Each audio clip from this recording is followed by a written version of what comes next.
Hello guys, आज मैं फिर से आ गया हूँ एक नया वीडियो लेके। और इस बार का मेरा वीडियो लैपटॉप में शूट हो रहा है, तो फिर आपको थोड़ा क्लियरिटी में और आवाज़ में थोड़ा दिक्कत हो सकता है। पहले इसको साइड कर लेता हूँ, गर्मी ज़्यादा हो रहा था। हाँ, तो फिर आज के वीडियो के बारे में मैं ये बता रहा था कि अभी जैसे कि बहुत सारे लोग मतलब लॉकडाउन लग चुका है, यहाँ वहाँ पे हर जगह पे लोग मोस्ट ऑफ अपने घर पे बैठे हुए हैं। किन किन लोग का कॉलेज बंद हो चुका है, स्कूल बंद हो चुका है, तो फिर घर पे बैठ बैठ के लोग बोर हो रहे होंगे पक्का। मैं तो हो गया था, बाकी आप सबका पता नहीं। वैसे तो सब लोग बोर हो ही गए होंगे, इतना तो पक्का है मेरे को। तो आज के वीडियो में मेरे को सिर्फ इतना बताना था कि सब लोग घर पे बैठ बैठ के बहुत बोर हो गए, तो फिर सबके दिमाग में एक ही प्लान आया होगा कि कहीं ना कहीं पे काम करने चलते हैं, थोड़ा बहुत अर्निंग हो जाएगा ऐसा वैसा। तो फिर अभी अर्निंग के लिए आप लोगों ने भी देखा होगा कि वर्क फ्रॉम होम ही मिल रहा है अभी फिलहाल। तो कोशिश यही हो रहा है कि मतलब कंपनी में तो जॉब मिलना मुश्किल है, क्योंकि आपको ये डर, इस बात का भी डर लगा रहता है कि साला कल अगर जो कॉलेज खुल गया तो फिर क्या होगा, फिर आधी पगार मिलेगी ऐसा वैसा। और अगर बाई चांस थोड़े ही दिन में खुल गई तो फिर एक दो दिन का पगार कौन देगा ऐसा वैसा। तो आप लोग ने भी पक्का सर्च किया ही होगा कि ऑनलाइन काम मतलब ऑनलाइन डाटा एंट्री ऐसा सब के बारे में जॉब देखते हैं, तो फिर लोगों ने देखा होगा पक्का। तो मैंने तो देखा वैसे। तो फिर मेरे भी दिमाग में यही प्लान आया है कि हाँ यार, कहीं पे एक दो दिन के बाद अगर पता चलता है कॉलेज वॉलेज खुल गया, तो फिर साला वो एक आध दो दिन का तो पगार देगा नहीं ऐसा। सैलरी तो देगा नहीं, वो बोलेगा किच पिच करेगा एक दो दिन। तो भाई तू ट्रेनिंग पीरियड में चल रहा था, उसका भी तेरे को पगार चाहिए ऐसा वैसा। तो फिर मैंने भी यही सोचा कि ऑनलाइन पे कोशिश करते, फिर मैं भी ढूंढता हूँ टाइपिंग के लिए, कोई राइटिंग के लिए, कोई ना कोई जॉब शायद होगा, तो फिर देखता हूँ। तो फिर मैंने भी ढूंढना शुरू किया। तो फिर मैंने भी वही सोचा कि मेरे पास अभी लैपटॉप है, तो फिर मैं सोचता हूँ कि वर्क फ्रॉम होम में कुछ अच्छा खासा जॉब मिले। फिर मैं बोला कि चलो OLX पे ढूंढ के देखते हैं। तो फिर OLX पे जॉब्स मतलब पड़े, मतलब मोस्ट ऑफ अपलोड किए रहते कि यहाँ पे जगह खाली है, वैकेंसी खाली है ऐसा सब। फिर मैं बोला चलो वहीं से देख लेते हैं फिर।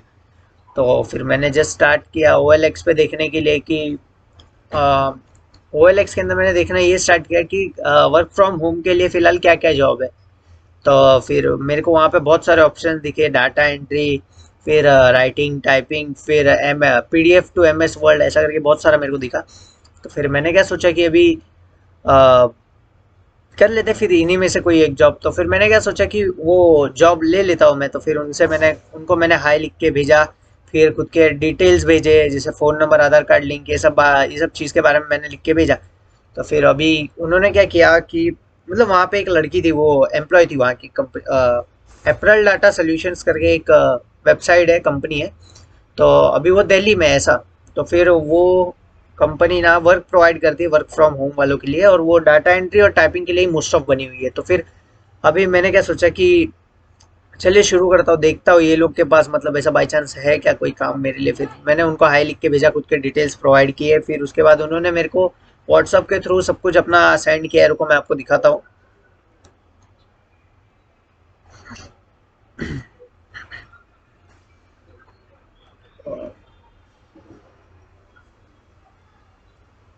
हम्म, हाँ ये।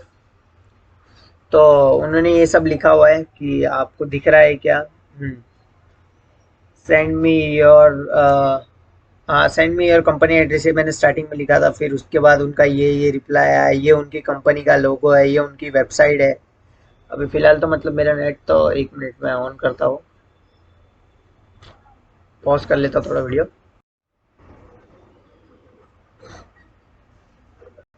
तो ये है उनकी कंपनी, अप्रैल डाटा सोल्यूशन लिखा हुआ है। पहली बात तो ये कि मेरे को जो यहाँ पे ये साइन दिख रहा है ना, आपको इलिट्रेशन मार्क आपको दिख रहा है कि नहीं, ये देखो ट्राइंगल टाइप में। तो फिर ये साइन की वजह से मेरा दिमाग घूम गया कि मैं बोला साला ये लोग का ऐसा कैसा वेबसाइट है जो ये साइन ये टाइप का मार्क अपलोड कर रहा है ऐसा। तो फिर मैंने वो देखा। फिर ये अप्रैल डाटा सोल्यूशन की वेबसाइट है, जो उनकी वेबसाइट में सब कुछ लिखा हुआ है ऐसा वैसा। फिर इन्होंने खुद के अच्छा खासा ये मतलब साइट अच्छी खासी डेवलप की है, इन्होंने बनाई बहुत सही तरीके से। फिर ये लोग ने एड्स वेड्स के बारे में ये सब भी बताया है। फिर यहाँ पे कॉन्टैक्ट नंबर दिया हुआ है, ये कंपनी का कॉन्टैक्ट नंबर है, जिससे फिर ये उन लोग के डिटेल्स विटेल्स है यहाँ पे। फिर उन्होंने खुद की लिंक रखी है, मोबाइल नंबर रखे दो। और ये मोबाइल नंबर सिर्फ 12 से 5 बजे के बीच में ही अलाउ करता है कॉल उठाने के लिए ऐसा। फिर ये लोग के बारे में इन लोगों ने खुद का रजिस्ट्रेशन नंबर, जीएसटी नंबर सब कुछ दिया है और लिखा हुआ है earn up to 5,000 rupees with with, अरे यार 5,000 रुपीज ऐसा सब लिखा हुआ है। A month, a month with simple typing. Okay, तो ये उनकी वेबसाइट थी। मैं अभी और दिखाता हूँ आपको कि ये वेबसाइट तो थी, और सेकंड थिंग ये लोग, तो फिर मैंने भी सोचा कि हाँ चलो कंपनी अच्छी खासी लग रही है मेरे को, लेकिन मेरे को सिर्फ दिमाग में ये बैठ रहा था कि अभी चलो इजी तो पड़ रहा है, देखते हैं इतना कैसे इजी हो सकता है कमाना के लिए पैसा। फिर इन्होंने मेरे को खुद का रजिस्ट्रेशन नंबर दिया, कंपनी का जीएसटी नंबर दिया, ये देखो। फिर सेकंड थिंग इसमें उन्होंने ये सब बताया कि मेरे को ये कंपनी डिपार्टमेंट ऑफ लेबर के थ्रू, यानी कि NCT Delhi, NCT Delhi government government of NCT Delhi, तो उस वेबसाइट के थ्रू रजिस्ट्रेटेड है। एक्चुअली मेरे को पढ़ने में दिक्कत हो रहा है क्योंकि मेरे को लैपटॉप के स्क्रीन में सब कुछ उल्टा दिख रहा है, तो फिर मैं पढ़ नहीं पा रहा हूँ। आपको क्लियर वो राइट दिखेगा, लेकिन मेरे को यहाँ से उल्टा दिख रहा है, उसकी वजह से पढ़ नहीं पा रहा हूँ। तो एनसीटी दिल्ली के साइड से रजिस्ट्रेटेड है ये कंपनी, ऐसा सब मेरे को बताया। तो फिर उन्होंने खुद का नंबर, नेम, सर्टिफिकेट नंबर दिखाया, फिर दूसरा इस्टेब्लिश नेम दिखाया, फिर ऑक्यूपायर एम्प्लॉय नेम दिखाया, फिर एड्रेस के बारे में दिखाया। ये एड्रेस प्रॉपर नहीं है, हाँ ये एड्रेस मैंने चेक किया है, तो फिर एड्रेस कहीं और ही फेंक देता है। कोई ऐसी वेबसाइट है ही नहीं कि जहाँ पे फिलहाल मतलब ये डायरेक्ट मेरे को एड्रेस लेके जा रहा है वहाँ पे। फिर ये कॉन्टैक्ट नंबर दिखाया है, ये पता नहीं किस टाइप का कॉन्टैक्ट नंबर है जो 4 से स्टार्ट होता है। फिर कैटेगरी कमर्शियल इस्टेब्लिशमेंट एंटरप्राइजेस के बारे में लिखा हुआ है इन्होंने, इस्टेब्लिशमेंट। फिर नेचर, आईटीईएस के बारे में बता रहे हैं लोग, आईटीईएस के बारे में। और इन्होंने खुद का मेरे को ये रहा, ये उन्होंने, ये क्या था, एक मिनट ना। ये खुद के कंपनी के बारे में बता रहे थे कि हम लोग बिल विल पे करते हैं, ई फाइल है, ऐसा वैसा। फिर उसके बाद उन्होंने हम लोग को ये दिखाया है, अप्रैल डाटा सोल्यूशन 3,600। मैं सोचा ये क्या है, तो फिर मैं बोला ये क्या है, उनसे पूछ के देखता। तो फिर मैंने उनको पूछा ये क्या है 3,600 यहाँ पे, तो मेरे को लगा शायद ये अर्निंग इतना अर्न कर पाएंगे ऐसा रहता है। तो फिर बाद में मेरे को पता चलता है, वो लोग बोल रहे थे कि ये सिक्योरिटी अमाउंट रहता है, तो फिर ये अपने को भरना पड़ता है कि 3,600 रुपीज़ के हम फिर हम आपको पीडीएफ के द्वारा मतलब ईमेल के द्वारा पीडीएफ सेंड करते हैं, फिर आपको उसको एमएस वर्ड में टाइप करना रहता है, और 450 पेजेस का ये प्रोजेक्ट रहता है। और इसका एक्चुअली वो जो 3,600 है, तो फिर वो 3,600 सिक्योरिटी अमाउंट है, तो फिर वो लोग उसके थ्रू फिर मतलब उसके बेस पे फिर अपने को साइन करते हैं, क्योंकि अभी ये लोग को भी डर क्या लगा रहता है कि हमारा वर्क अगर जो आधा अधूरा छूट गया तो फिर हम लोग इसके पैसे में से काट लेंगे, ऐसा वैसा।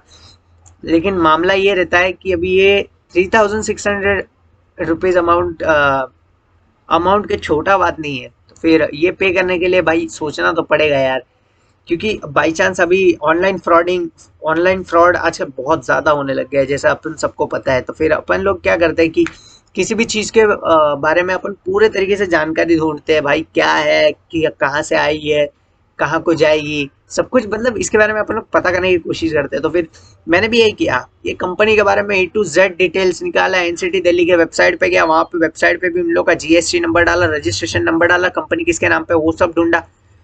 एक्चुअली ये लोग ने वेबसाइट इतनी भारी तरीके से डेवलप की रहती है कि आपको पता ही नहीं चलेगा कि आप फेक वेबसाइट भी देख रहे हो, कि फेक वेबसाइट भी आपको रियली लगने लगेगी, क्योंकि ये लोग को लूटने का बहुत अलग तरीके से टेक्निक आती है। ये लोग ठगते बहुत खतरनाक तरीके से। आपने देखा होगा ऑनलाइन पे भी आजकल बहुत मोस्ट ऑफ लोग ऐसा कि कुछ कुछ वेरीफाइड वेबसाइट्स नहीं होती, आप वहाँ से कपड़ा वपड़ा खरीद लेते, तो फिर वो उसके बाद जब कपड़ा घर पे आता है तो फिर आपको पता चलता है कि वो यार वो क्वालिटी नहीं है जो मेरे को फोटो में दिख रही थी। सेकंड थिंग तो वो कि पहली बात तो कपड़ा ही चेंज हो जाता है, ऐसा सब रहता है।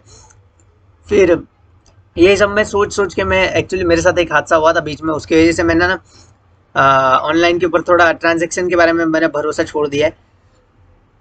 तो फिर उसके बाद अभी क्या होता है कि मैं कंपनी के बारे में सब कुछ जान लिया, बहुत कुछ देखा, जान पहचान सब कुछ देख लिया, वो कंपनी के बारे में कहाँ से आई है, फिर किसके नाम पे रजिस्टर्ड है, सब कुछ देखा। तो फिर मेरे को लगा कि हाँ भाई वेरीफाइड वेबसाइट है, ऐसा वैसा।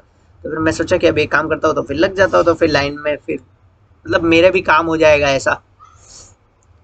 तो फिर जब मैं सब कुछ करने लगा तो फिर उसके बाद उन्होंने मेरे को पहली बात तो पहली बात तो कि मेरा वो वेबसाइट के ऊपर मैंने ट्रायंगल शेप देख लिया था, तो फिर मेरा दिमाग वहाँ पे घूम रहा था। सेकंड थिंग कि मेरे को अभी 3600 रुपीज़ अमाउंट पे करने थे। फिर मैं बोला साला भाई, और ये लोग क्या बोलते हैं कि जैसे ही आप पेमेंट करोगे तो फिर उसके बाद आपको रजिस्टर्ड हो जाएगा। तो फिर मैं बोला यार अभी पेमेंट भी करने का है, तो फिर यार अभी किस बेस पे करूँ यार। एक तो मैंने उस लड़की का चेहरा नहीं देखा है, फिर कंपनी के पास से मेरा ओनर वोनर से कुछ बात नहीं हुआ है, तो फिर मैं बोला अभी कैसे यार मैं पे कर दूँ। तो फिर मैंने सोचा कि चलो, तो